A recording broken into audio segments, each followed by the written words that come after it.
Hello mga mare! Welcome to my unboxing vlog.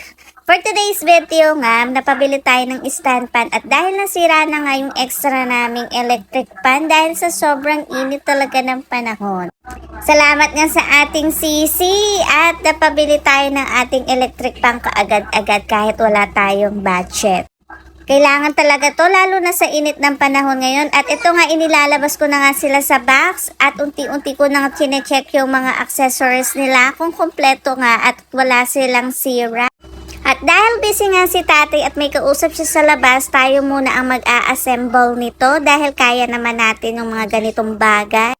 Inuna ko nga muna yung nasa likod at nasa paa pala.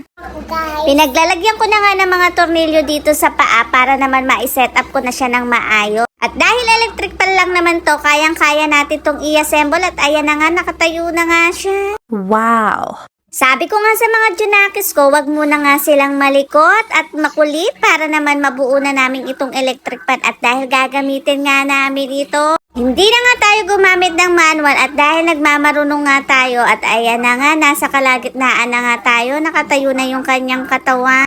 Dahan-dahan nga tayo sa pag-a-assemble at dahil bago nga ito, medyo pricey na nga ang mga presyo ng mga electric pan ngayon at nagkakaubusan na rin ng mga electric pan sa bilihan ng mga appliances. At dahil last stock na nga ito sa aming pinuntahan, kaya nga pinaka-ingat-ingatan ko, kakapit ko na nga pala yung kanyang pinaka-blade sa loob. Medyo nahirapan nga ako dyan at ang hirap tanggalin yung pinaka-lock niya doon sa pinaka-hélice nga. Nilagyan ko nga siya ng langis para hindi siya medyo ma-stack up. Malapit-lapit na nga itong matapos, kaya sinasamantala ko na yung katahimikan ng mga junakis ko at ayan na nga, excited na nga tayo. Kayo din ba pag may ganitong mga appliances, ito na lang talaga magpapaligaya sa ating mga nanay. Salamat sa inyong panonood.